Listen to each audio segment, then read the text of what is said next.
Alors, je te parlais des siestes dans la petite histoire que j'ai fait quelques vidéos en arrière. Là, j'aimerais te montrer quel est l'intérêt réel de la sieste. Et tu vas voir, c'est quelque chose d'énorme à quel point c'est puissant.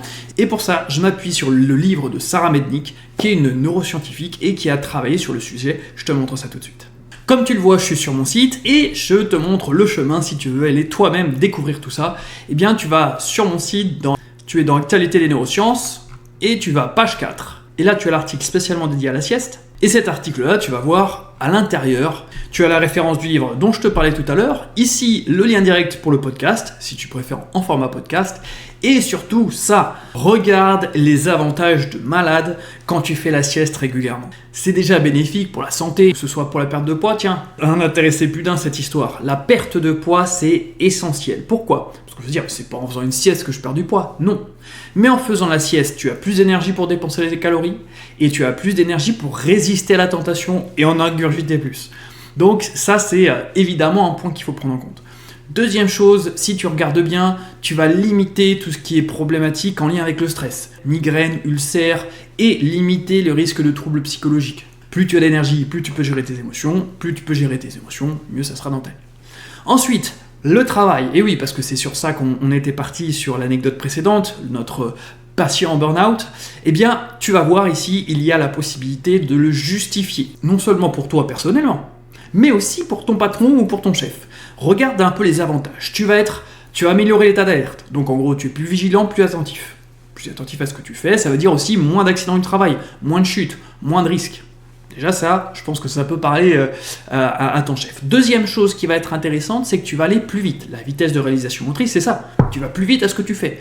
Non seulement plus vite, mais aussi plus précis. C'est-à-dire moins d'erreurs, moins d'être obligé de répéter, de reconstruire, moins d'impression d'être complètement ralenti dans sa tête. Ça, c'est important. Et la dernière étape, c'est la perception. Tu améliores ta perception, tu regardes et tu perçois ton environnement plus efficacement.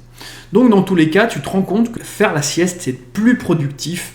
Dernière étape, si tu regardes bien, il y a aussi la bien-être et la performance. Eh bien, tu vas avoir l'amélioration de la vie sexuelle. Ah, tu vas me dire, mais attends Doc, comment est-ce qu'on améliore sa vie sexuelle ? Alors, les siestes dont je parle, ce ne sont pas les siestes crapuleuses, on est d'accord. Les siestes dont je parle, ce sont les vraies siestes sur lesquelles on se repose en profondeur. Ces siestes-là, elles améliorent la vie sexuelle, pourquoi ? Parce qu'on est plus disponible, on a plus d'énergie, on est moins stressé. Et tous ces éléments-là, donc la fatigue, le stress et le fait de ne plus avoir de disponibilité, ce sont parmi les facteurs les plus importants de diminution de la qualité de vie sexuelle, de la fréquence. Plus tu es reposé, plus tu fais la sieste, plus tu as de chances, entre guillemets, d'avoir une vie sexuelle épanouie. L'endurance aussi, évidemment, puisqu'on récupère mieux. Les siestes, ça fait récupérer à la fois corporellement et à la fois cérébralement, donc les deux en bénéficient, ce qui veut dire que quand on a besoin de l'endurance, on en aura plus à ce moment-là. La créativité, c'est génial, parce que justement, on fait en sorte que son cerveau décroche, et donc, on peut activer par ce mécanisme-là le système par défaut.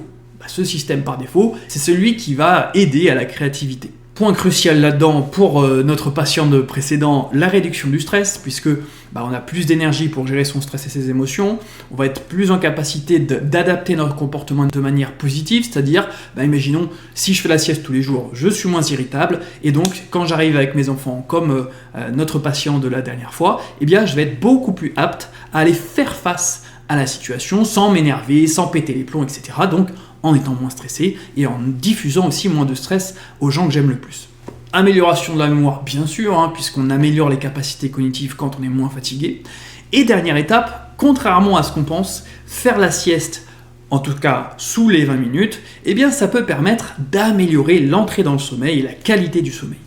Pourquoi ? Tout simplement parce que si tu es très stressé, et que tu as tiré sur la corde et que tu tiens par les nerfs, tu connais cette expression peut-être. Si tu tiens par les nerfs jusqu'à la fin de ta journée et qu'il y a juste au moment où tu te poses dans ton lit, que tu essayes de t'endormir, que tu détends, le niveau de stress est tel que ton endormissement risque d'être long. Et en plus, il y a, moi ce que j'appelle le hamster, les idées qui tournent et qui virent. Tu vas avoir une possibilité, grâce à la sieste, de faire baisser le niveau de stress, de diminuer la puissance de cette tension qui va être importante. Donc, tu auras un endormissement plus facile et plus rapide. Alors évidemment, il y a d'autres choses qui peuvent être faites, ça on y reviendra dans une autre vidéo. Pareil, si tu fais baisser ton niveau de stress, la qualité du sommeil, elle, s'améliore aussi. Voilà pour la petite présentation sur la sieste. Si tu veux en savoir plus, tu peux aller voir le podcast ou tu peux aller directement dans l'article pour décortiquer tout ça. Et puis évidemment, si tu as besoin de conseils pour organiser tes journées, préparer tes siestes, tes pauses ou même mieux dormir le soir, eh bien tu peux me contacter sur les réseaux bien sûr. Allez, salut!